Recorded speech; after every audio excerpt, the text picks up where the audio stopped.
하나님께서는 인간들이 저지른 악을 선으로 바꾸시는 분입니다. 또 하나님께서는 죽음을 생명으로 바꾸어 주시는 분입니다. 형들은 요셉을 죽이려고 했으나 그들은 요셉으로 인하여 생명을 얻게 됩니다. 요셉의 형들은 요셉에게 악을 행했으나 요셉은 형들에게 선으로 갚아줍니다. 하나님께서 죄인을 용서하시고 구원하는 과정에는 반드시 두 가지가 필요합니다. 첫 번째는 자기의 죄를 철저하게 들여다보고 자기가 어떤 사람인지, 자기가 어떤 존재인지 그거를 하나님 앞에 다 까놓고 회개를 해야 합니다. 요셉 앞에 왔던 형들이 지난 그 본문에서 어떤 일이 일어났었냐면 자기들이 이제 그 막내 아우를 데리고 와라. 그러면 이제 시므온을 그때까지 잡아두겠다. 그러니까 자기들끼리 뭐라고 얘기하냐면 우리가 아우 일로 말미암아 범죄하였도다. 그가 우리에게 애걸할 때에 그 마음의 괴로움을 보고도 듣지 아니하였으므로 이 괴로움이 우리에게 임하였도다. 이렇게 이 마음의 문이 열리면서 오랫동안 감춰두었던 자기들의 죄를 조금 끌어내는 이제 그런 장면이 나오죠. 근데 이제 요셉이 그 장면을 보면서 마음이 막 움직이잖아요. 그래서 이제 동생들, 그 형들이 보지 않게 몰래 자기 방에 들어서 울고 또 깨끗하게 씻고 나와서 다시 엄격한 모습으로 이제 돌아가는 그런 장면이 보는데 아직은 그렇게 자신들의 죄악을 철저하게 다 토해내지는 않았습니다. 이게 지금 이제 조금 열린 상태입니다. 두 번째로 하나님께 회개하는 과정에는 자기가 하나님보다 소중하고 붙잡고 있는 것을 반드시 내려놓아야 됩니다. 이 과정이 우리에게 꼭 필요한 거예요. 그러니까 첫째는 자기의 죄를 진짜 투명한 유리 속에 넣는 것처럼 다 들여다볼 수 있도록 다 밝혀내야 됩니다. 그렇게 회개가 일어나야 되고, 두 번째는 자기가 붙들고 있는 것, 이거를 내려놓고 하나님께로 나가야 되는 겁니다. 이 두 가지 과정이 완성이 되어야 그때서야 하나님의 구원과 이 언약이 이루어지는 것이죠. 요셉의 형들은 애굽에 곡식 사러 갔다가 간첩으로 요셉에게 이제 총리에게 간첩으로 몰려가지고 3일간 옥살이 하죠. 그리고 막내 동생을 데려올 때까지 시므온을 인질로 잡아둡니다. 여러분, 여기서 우리가 인간적으로 요셉이 아버지에 대한 안부보다도 자기 동생, 자기가 그 집을 17살에 나와서 팔려갈 때에 그 자기 막내가 1살이었거든, 1살. 이 갓난 아이를 보고 나와가지고 이게 지금 13년이 지나도록 못 본 거예요. 그러니까 거의 20년이 지난 거죠. 그러니까 그 베냐민이 이제 거의 20살이 이제 막 넘었을 텐데 얼마나 보고 싶은지 몰라요. 그러니까 다른 거 아무 조건 없이 베냐민만 데려와라. 지금 이제 그거를 요구하고 있는 거죠. 근데 이제 곡식을 다 사가지고 이제 가나안으로 오는 길에 잠깐 이제 그 짐승에게 먹이를 주려고 이제 곡식을 풀었는데 거기서 이제 돈다발이 나온 거예요. 자기들이 곡식값으로 냈던 그 돈이 거기에 들어있는 걸 보고 그냥 충격을 받는 거죠. 너무 공포스러운 장면으로 점점 몰아가는 겁니다. 이게 성경에 보면은 이 사람들을 회개하게 만들기 위해서 요셉이 얼마나 많은 장치들을 지금 만들고 있는지 몰라요. 궁지로 몰아가는 거죠. 하나님이 자기들에게 벌을 주고 있다고 이제 생각을 합니다. 자, 요셉의 형들은 아버지에게 자신들이 겪었던 일을 상세하게 설명할 수밖에 없어요. 왜? 일단 시므온이 못 돌아왔잖아요. 그리고 지금 이 베냐민을 데리고 가야 하는데 아버지를 설득하지 않고 어떻게 이 베냐민을 데리고 갈 수 있겠습니까? 그래가지고 지금 그동안에 있었던 일을 다 설명하는데 단 위험한 이야기는 빼요. 자기들이 감옥에 3일간 갇혔던 이야기, 이거 뺍니다. 왜 뺄까요? 아버지한테 그 얘기하면 베냐민 안 보내잖아요. 그리고 시므온이 포박되어 가지고 잡혀갔다, 이 얘기도 지금 안 하는 거예요. 그러니까 위험한 얘기는 싹 빼고 어떻게 하든지 베냐민을 데려가려고 이제 노력을 합니다. 그런데 이런 형들의 계략이 또 폭로가 되는 게, 다 무산이 되는 게, 자 이제 곡식을 쏟아야 되니까 큰 자루에다 놓고 곡식을 다 쏟는데, 글쎄 그 곡식 자루에서 돈 뭉치가 그냥 쏟아져 나오는 거예요. 그러니까 얼마나 놀라겠어요. 자기들도 놀랐고 아버지는 더 놀랐죠. 야, 이거 일 났다. 이거 지금 잘못된 물건 가져왔는데 여기다가 베냐민 보냈다가는 큰일 나겠다. 그래서 야곱의 마음이 지금 더 움츠러든 겁니다. 42장 36절을 제가 한번 읽어드리겠습니다. 야곱의 인간적인 본성이 그대로 드러나요. 그들의 아버지 야곱이 그들에게 이르되 너희가 나에게 내 자식을 잃게 하였도다. 요셉도 없어졌고 시므온도 없어졌거늘 베냐민을 또 빼앗아 가고자 하니 이는 다 나를 해롭게 함이라. 이 자식들 한 놈도 나한테 도움되는 놈이 없다. 그 소리잖아요. 이 나를 죽이려고 하는 놈들이다. 저주를 이제 뽑아내는 겁니다. 여러분, 이 야곱의 본성은 움켜쥐는 사람이에요. 본성이 움켜쥐고, 또 하나 어려움이 닥치면 야곱은 전부 남 탓을 해요. 여러분, 이게 누구예요? 야곱이? 나. 여러분, 우리 모습이에요. 이게 그대로 움켜쥐다가 고통이 오면 그냥 다 남 탓으로. 그런데 한편으로 돌이켜 생각하면 이 아버지 야곱의 심정을 이해 못할 것도 아니에요. 가장 사랑했던 아들 요셉을 잃고 이 베냐민 하나를 낙으로 붙들고 사는 겁니다. 여러분, 사람이 젊으면 새 힘을 얻지만 이 나이 자식을 잃은 늙은 노인, 이 늙은 노인이 갖는 애착을 어떻게 그걸 나무랄 수가 있어요? 여러분, 야곱에게 베냐민이란 존재는 그 아이가 라헬이고 자기가 가장 사랑했던 아내고, 그 아이가 요셉이고 자기 생명보다 귀한 존재입니다. 그 아이를 내어준다? 있을 수 없는 일입니다. 이때 르우벤이 나서서 아버지를 설득하려고 합니다. 르우벤은 장남이잖아요. 뭐라고 말하냐면, 내가 그를 아버지께로 데리고 오지 아니하거든 내 두 아들을 죽이소서. 그를 내 손에 맡기면, 베냐민을 내 손에 맡기면 반드시 아버지께로 데리고 오겠습니다 라고 얘기를 합니다. 그런데 야곱은 이 르우벤의 이야기를 귓전으로도 듣지 않아요. 콧등으로도 듣지 않아요. 왜? 르우벤에 대한 신뢰가 이만큼도 없어요. 르우벤은 장남으로 아버지의 힘이 되어야 되는데, 여러분, 이 성경 앞에 보면 이 첩 빌하가 있거든요. 빌하. 그 라헬의 몸종이었던 빌하에게 르우벤이 이제 몹쓸 짓을 하는 그런 장면이 나와요. 그 이유가 또 있어요. 왜냐하면 아버지가 자기 엄마 레아는 사랑하지 않고 라헬만 사랑했어요. 근데 이 라헬이 죽고 나니까 이 안주인 자격이 이 빌하에게 갈까봐 이 빌하를 망가뜨려 놓은 거예요. 그런 스토리가 있지만, 아무튼 이거는 아버지로서는 용서할 수 없어요. 근데 아버지가 이 사실을 입 밖으로 꺼내면 그 집안은 어떻게 됩니까? 결단 나는 거죠.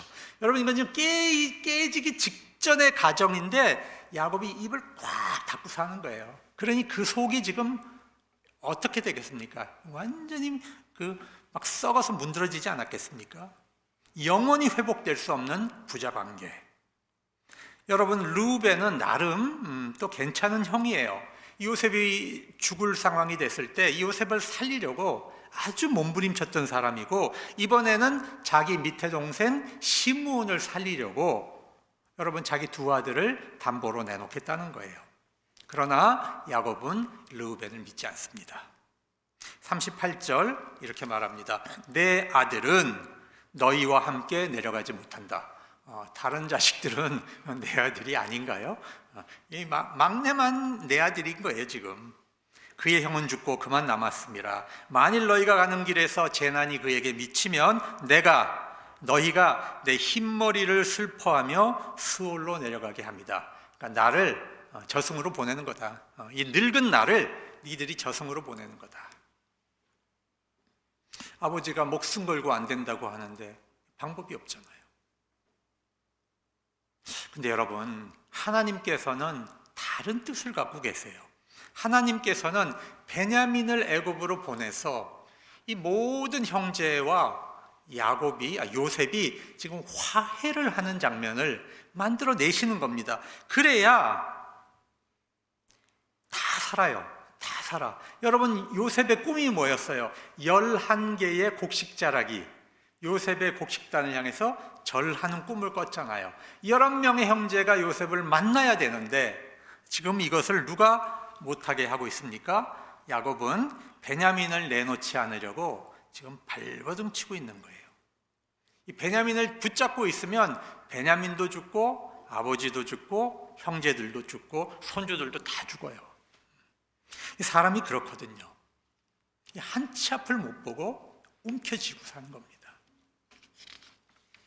이렇게 해서 이제 43장으로 이 본문이 이제 넘어가게 됩니다. 가나안 땅에 기근이 심해서 그랬습니다. 형제들이 애굽에서 가져온 곡식을 이제 다 먹어갑니다. 한 열흘 정도 지나면 곡식이 이제 다 떨어져요. 그 야곱이 급했죠. 방법이 없잖아요. 이거 뭐 어떻게 할 방법이 없어요. 그래서 뭐라고 얘기하느냐 하면 다시 가서 우리를 위하여 양식을 조금 사와라. 여러분, 이 많은 식구를 먹이는데 조금 사오라 그러면 어떻게? 이게 조금이 진짜 조금이 아니잖아요. 너 마트 가서 뭐 좀 사와 그러는 거잖아요. 그죠? 좀 사와. 그게 조금이라는 뜻은 아니잖아요. 그러니까 그 자기 자식들을 보기 좀 멋쩍으니까 조금 사와 지금 이렇게 말을 하는 겁니다. 근데 알아, 자기도. 베냐민을 내놓지 않으면 자식이 애굽에 갈 수도 없고 가려고 하지도 않을 거고 또 설사 가더라도 이 곡식을 어떻게 사겠습니까?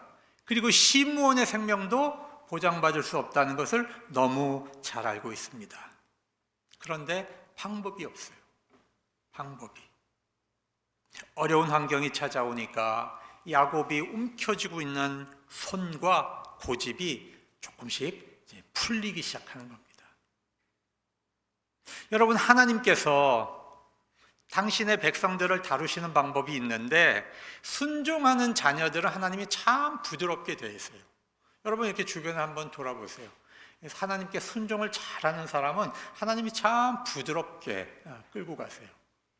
근데 불순종하는 자녀들은 깨달을 때까지 하나님이 강하게 다루세요. 여러분, 그냥 미워서 그러는 게 아니야. 고생을 안 하려면 빨리 깨닫고 이 순종을 해야 되는데 다 천성이 있어요. 자기 본질이 있어가지고 끝까지 버티거든. 끝까지. 자기가 움켜쥔 것을 내려놓아야 되는데 못 놓는 거죠. 자, 이런 상황이 됐을 때 누군가가 이걸 해결을 해야 되는 사람이 필요한데, 루벤은 지금 아버지하고 이미 윽각이 났어요. 시므온은 지금 없어요. 그죠? 시므온 없습니다. 둘째. 셋째 레위인데 입 싹 닫고 있어요. 자기도 아버지 앞에 잘한 게 없어요. 왜? 그 세겜 땅에 있을 때 그 세겜 백성들을 다 도륙을 해가지고 말이죠. 피바다를 만들어가지고 온 가족을 위기에 빠뜨려 놔가지고 레위도 아버지 앞에 이 말을 못 꺼냅니다. 넷째가 누굽니까? 넷째가 유다예요. 유다. 이 상황에서 이제 유다가 이제 아버지를 설득하게 됩니다. 아버지, 막내 아우를 함께 우리와 보내야 합니다. 애굽 총리는 아우가 함께 오지 않으면 내 얼굴을 보지 못한다고 했습니다. 이거는 거짓말이야. 성경에 보니까요, 이거는 일종의 강조요법인데 실제로 요셉이 이런 말을 한 기록은 없어요. 근데 이제 강하게 말하는 거죠. 아우를 함께 보내면 우리가 내려가서 아버지를 위해 양식을 살 것이고, 아우를 보내지 않으시면 우리가 내려가지 않겠습니다. 그러니까 6절에서 자, 이때부터 재밌게 요 전까지만 해도 야곱 그러잖아요. 6절에 보니까 이렇게 말해요. 이스라엘이 이르되, 바뀌었죠, 이름이. 야곱에서 이스라엘로. 너희가 어찌하여 너희에게 또 다른 아우가 있다고 그 사람에게 말하여 나를 괴롭게 하였느냐, 이렇게 말합니다. 여러분, 이스라엘이라는 이름이 등장하면 항상 우리가 뭘 기억을 해야 하냐면 하나님께서 우리 개인의 삶 속에 지금 개입하고 계신다는 거예요. 이 야곱이 사적으로 얘기할 때 그냥 야곱이에요. 근데 이스라엘이라는 표현이 나오면 하나님이 거기에 지금 이 사건을 하나님의 사건으로 만드시기 위해서 개입하고 계실 때는 이스라엘이라는 표현으로 바꿔서 씁니다. 창세기 기자가 이제 그런 용법을 쓰고 있는 거예요. 자, 야곱의 말이 이쁜 말이 아니에요. 지금 야곱의 말이 거룩한 말도 아니에요. 그렇지만 하나님이 지금 여기에 개입하셔서 이 사건을 하나님의 구원 사건으로 바꾸신다는 거예요. 그러니까 형제들이 대답합니다. 아니, 그 사람이 저희에게 아버지 살아계시냐, 너희에게 아우가 있느냐 질문해서 그저 대답한 것입니다. 이것도 거짓말이야. 요셉이 아버지 살아계시냐 묻지 않았어요. 그런 거 보면 참 요셉이 냉정한 데가 있습니다. 그냥 동생만 물었지 아버지에 대한 안 물어요. 요셉이 굉장히 섭섭했는지도 몰라요. 아버지가 왜 나를 그 먼 땅에 보내가지고 형들에게 죽임을 당하게 하고 팔리게 했는가, 이 아버지에 대한 섭섭함이 있었는지도 모르겠어요. 속마음은 모르겠는데 아무튼 아버지 안부는 안 물었어요. 근데 여기 이제 그렇게 대답을 해요, 형들이. 그리고 아우를 데리고 오라고 할 줄 우리가 어찌 알겠습니까? 어찌 알겠습니까? 어쩔 수 없었습니다. 이렇게 정당성을 항변하는 겁니다. 여러분, 이것이 인간의 한계죠. 우리가 최선을 다한다고 답이 나와요? 최선을 다해도 안 될 때는 안 돼요. 망가질 땐 망가집니다. 어쩔 수 없는 일들이 있어요. 그런데 우리가 여기서 중요한 것은 어쩔 수 없는 일을 당하더라도 우리가 하나님 안에 있으면 그 어쩔 수 없는 일이 하나님의 사건으로 변화되는 거예요. 만약에 우리가 하나님의 섭리 안에 있지 않고 우리만의 힘으로 어쩔 수 없는 일을 당한다면 우리는 무너져요. 우리는 방법이 없어요. 근데 우리가 신앙 안에 있다고 하는 것이 주는 위대함은 뭐냐 하면 어쩔 수 없는 일이 당하더라도 우리가 절망하지 않는다는 거죠. 왜? 하나님께서는 그 사건을 하나님의 일로 바꿔놓으시기 때문에. 그것이 바로 이 자녀, 주 예수를 믿으라 그래야면 그러니까 주 예수를 믿는 자에게는 하나님의 자녀가 되는 권세가 있잖아요. 그러니까 하나님의 자녀가 되는 권세는 우리가 어쩔 수 없는 일을 당해도 그 사건을 하나님이 바꾸신다는 것. 여기에 우리 신앙의 위대함이 있습니다. 자, 이제 유다가 다시 말합니다. 아버지, 저 아이를 나와 함께 보내시면 우리가 곧 가겠습니다. 그래서 곧이라는 말이 나오죠. 그러면 우리와 아버지와 우리 아이들이 다 살고 죽지 않습니다. 여러분, 이건 유다의 말이지만 사실은 이게 하나님의 말씀이에요. 네가 베냐민을 놓아야 너도 살고 베냐민도 살고 자식도 살고 손자도 산다.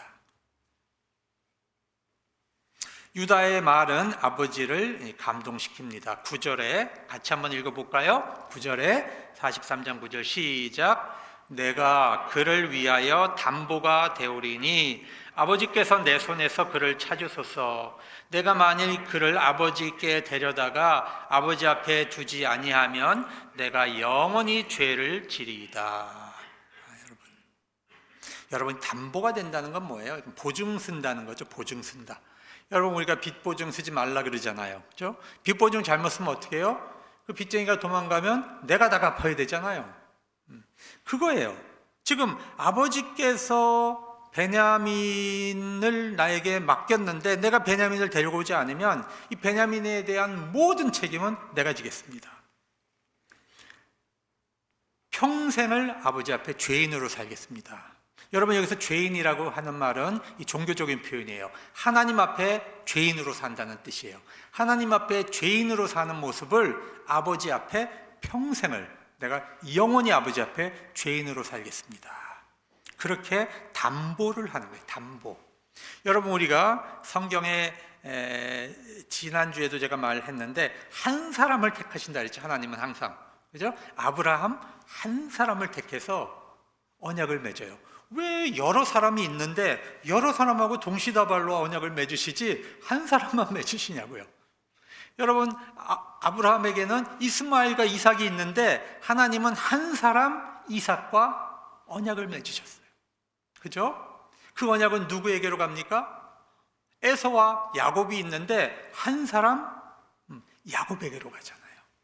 여러분, 이 한 사람이라고 하는 개념은 항상 대속의 개념이 있어요. 대속.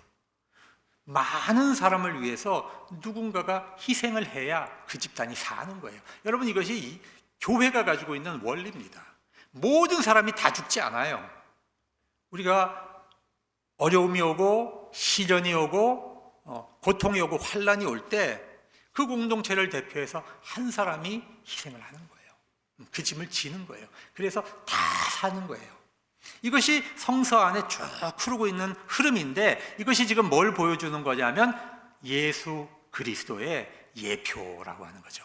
예수 그리스도가 인류 전체를 구원하시기 위해서 십자가를 지시고 담보로 대속물로 돌아가시는 사건들을 성경 곳곳에 숨겨놓는 거예요. 곳곳에, 구약 곳곳에 작은 이야기로 숨겨놓는 거예요. 그래서 우리가 그것을 봄으로써 구약시대 사람들은 아직 예수님이 누군지 모르니까 오실 예수님을 기대하고 믿음을 갖고 희망을 갖도록 하나님께서 그런 장치를 구약에 계속 숨겨놓으신 거예요. 이 유다의 지금 이 모습이 한 사람의 결단과 희생이 자기 공동체를 다 살리는 바로 예수님의 모습을 지금 예표하고 있는 것이죠. 여러분, 그런데 우리가 여기서 한 사람이 중요하다 그랬잖아요. 르우벤도 진심으로 말했어요. 르우벤도 자기 아버지 앞에 거짓말한 건 아니에요, 그죠? 근데 유다도 지금 진심으로 했죠. 그런데 왜 유다의 말은 아버지의 마음을 움직이고 르우벤의 말은 움직이지 못했을까? 우리가 이거를 한번 잘 생각해 볼 필요가 있어요. 둘 다 진심인데 한 사람은 아버지를 움직였고 한 사람은 못 움직였어요. 이거 참 숙제인데, 자, 왜 그랬을까? 유다는 아버지의 아픔을 알아요. 왜? 자기도 자식을 잃어봤거든요. 자기도 자식을 둘이나 잃어봤어요. 둘이나. 첫째와 둘째를 잃었어요. 그래서 자식을 잃은 아버지의 아픈 마음, 또 어쩌면 베냐민을 잃을지도 모른다고 불안해하는 이 아버지의 마음을 아는 거죠.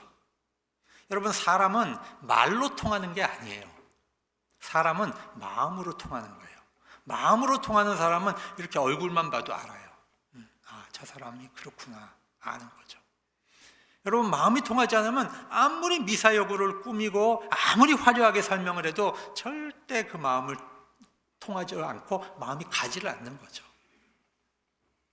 요셉이 사라지고 나서 야곱의 집에는 행복이 사라졌습니다. 자식들은 매일 아침 생기 없이 푸석푸석한 늙은 아버지의 얼굴을 쳐다보면서 지옥과 같은 삶을 사는 거죠. 우리가 무슨 짓을 한 것인가?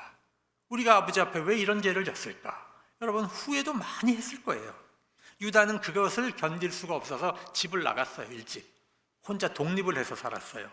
그리고 가나안 여자 만나 아들 셋을 낳았는데 이 첫째 아들이 다말이라는 며느리를 데리고 왔는데 하나님 앞에 악행을 하다가 죽어요. 그래서 그 당시 법은 어떻죠? 형이 자식을 못 낳고 죽으면 둘째가 대신 계승을 해서 형의 자식을 낳아주는 겁니다. 그러니까 이 둘째 아이가 그게 싫은 거예요.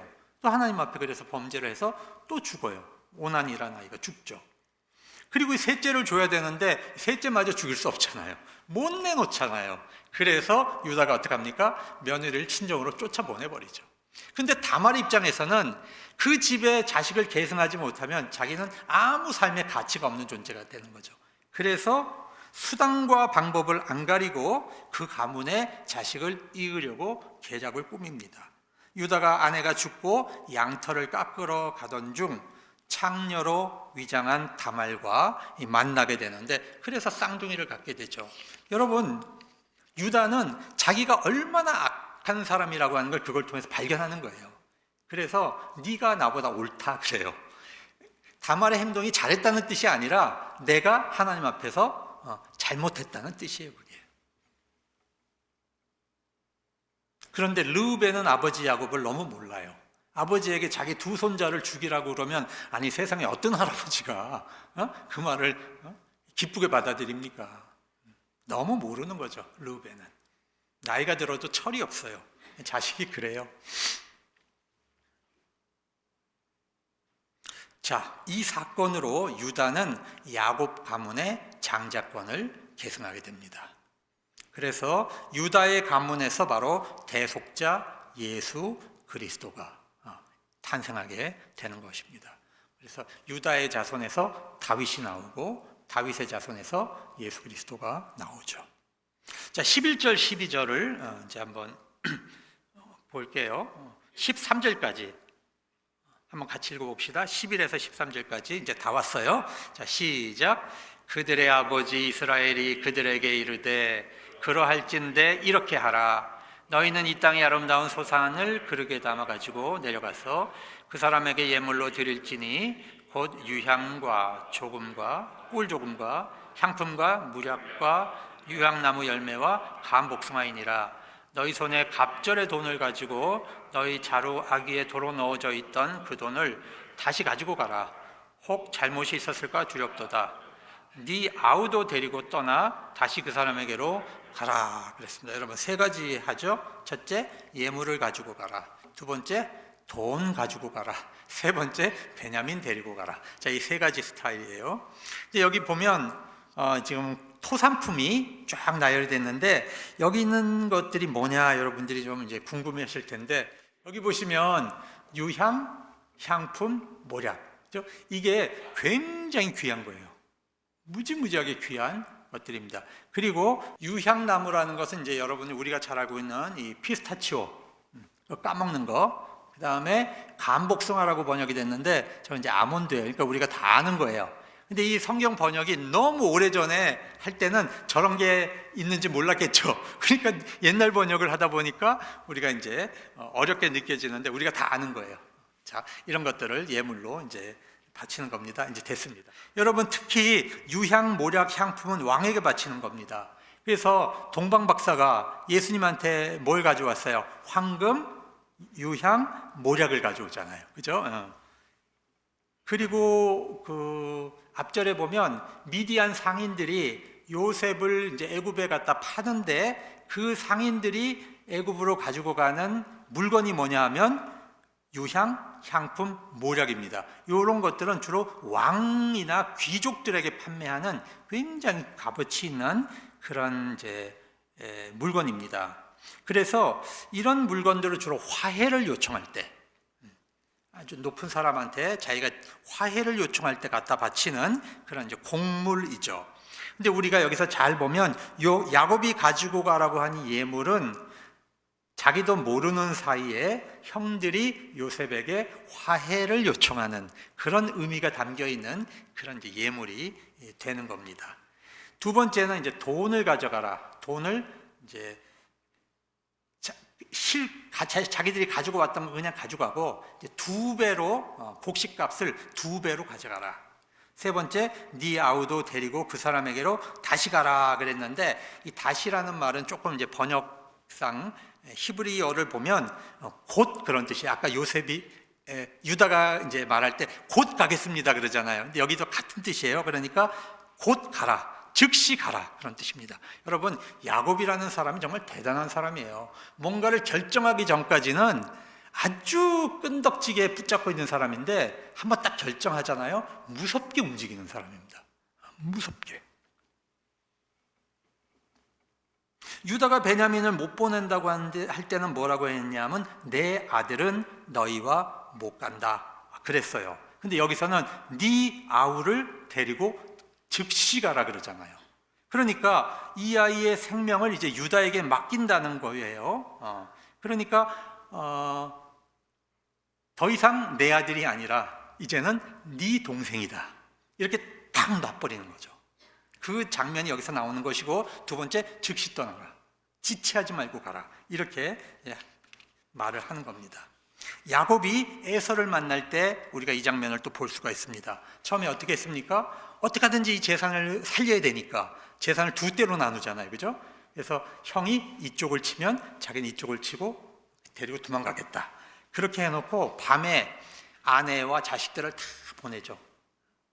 그런데 그 보낼 때 어떤 순서로 보냅니까? 자기가 가장 아끼는 마누라는 맨 뒤에 두잖아요. 그렇죠? 요셉과 라헬은 맨 뒤에.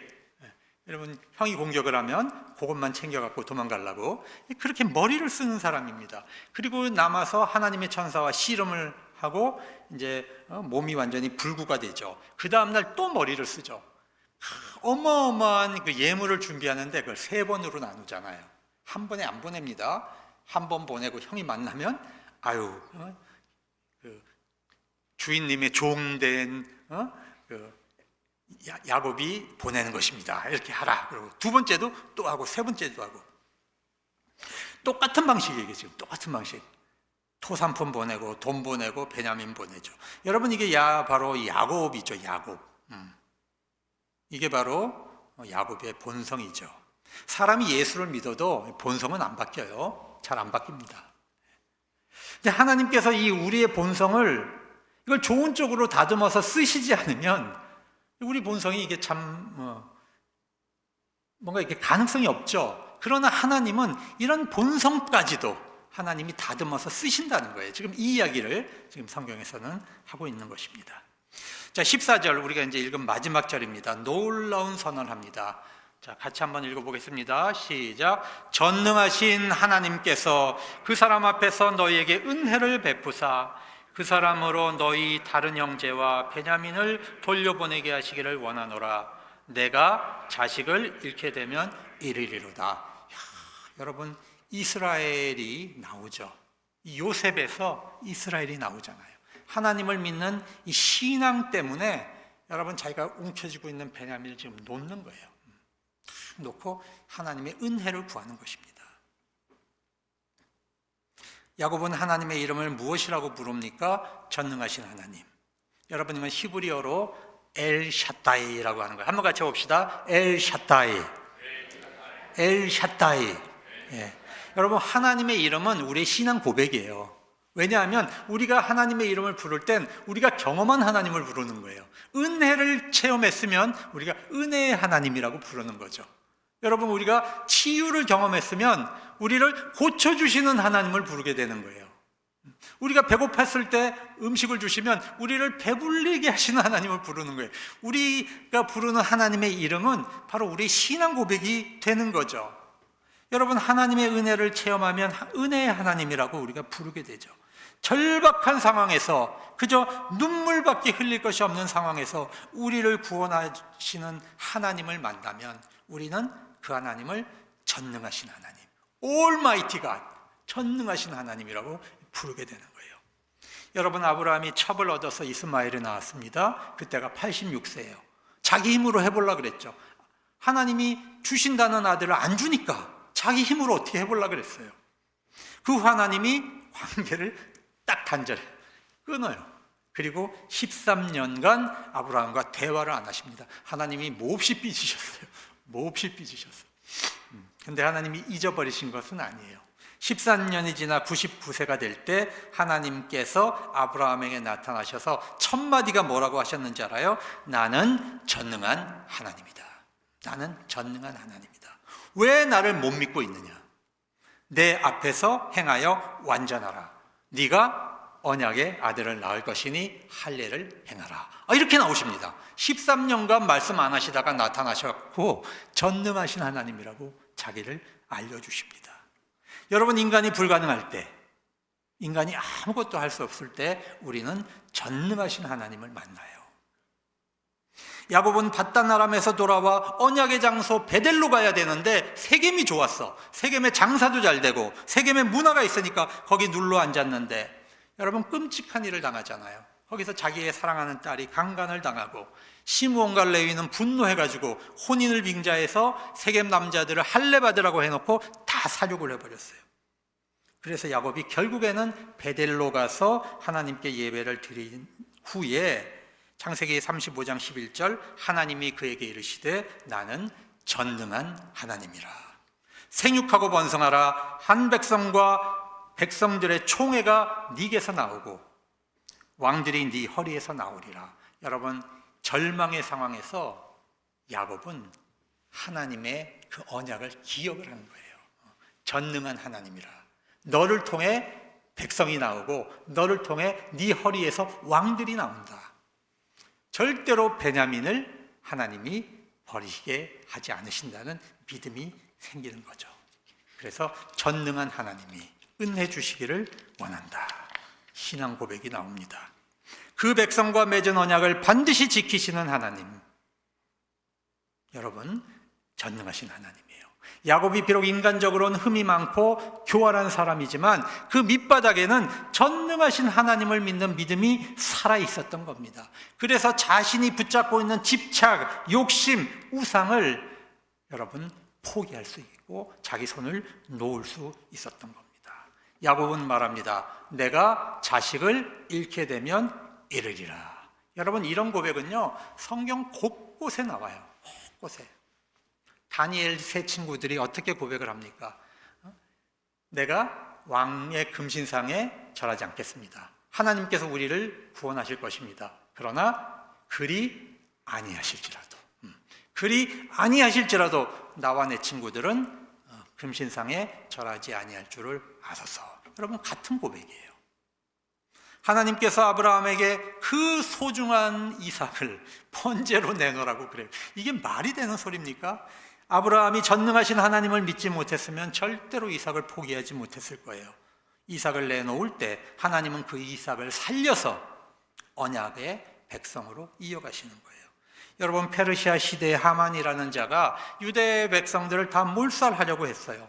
왕후 에스더가 그 사실을 알고 왕 앞에 나가야 합니다.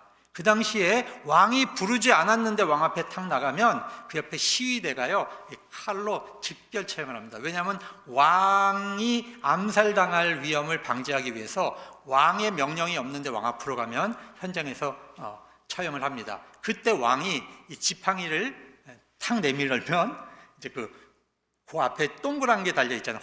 그 홀을 잡으면 사는 거예요. 근데 이 왕이 이 지팡이를 안 내미면 현장에서 죽는 거죠. 왕비라고 할지라도. 그래서 에스더가 뭐라고 얘기합니까? 모든 자기를 아는 사람에게 기도를 부탁하고 자기도 금식 기도하고 죽으면 죽으리라. 여러분, 대속자의 삶을 결정하는 거죠. 자기 백성을 살리기 위해서 내가 한 사람이 죽겠다는 거죠. 여러분, 성경 곳곳이 바로 이 대속자의 삶으로 이어지는 거예요. 여러분, 이것이 바로 신앙이고 이것이 바로 우리 교회가 가지고 있는 영적인 능력이고 힘입니다. 하나님께서는 수많은 대속적인 삶을 사는 사람들을 통해서 하나님의 복음을 전하시고 인류를 구원하시는 거예요. 여러분, 대속적 삶을 살지 않으면 교회는 그 사회에서, 그 시대에서 그냥 소멸해버려요. 마른 풀처럼 다 사라져버리는 것입니다. 대속자들이 나와야 돼요. 대속자들이. 야곱도 전능하신 하나님을 붙잡고 베냐민을 잃으면 잃으리라 순종합니다. 우리에게도 이런 신앙이 필요합니다. 내가 하나님을 진정으로 신뢰한다면 내 욕심, 내 고집, 내가 붙들고 있는 것을 하나님 앞에 내려놓아야 합니다. 나의 베냐민을 내려놓지 못하면 나와 베냐민은 다 죽는다는 것이죠. 여러분, 우리 기독교의 진리는 역설의 진리예요. 내가 죽고자 하면 살고 내가 살고자 하면 죽는 거죠. 내가 썩어야 많은 열매를 맺는 것이고 내가 낮아져야 높아지는 것입니다. 내가 버려야, 내려놓아야 얻는 것입니다. 이런 신앙의 용기를 가지고 전능하신 하나님을 믿고 하나님 앞에 대속적인 영적인 삶을 살아내는 우리 교우들 다 될 수 있기를 축복합니다.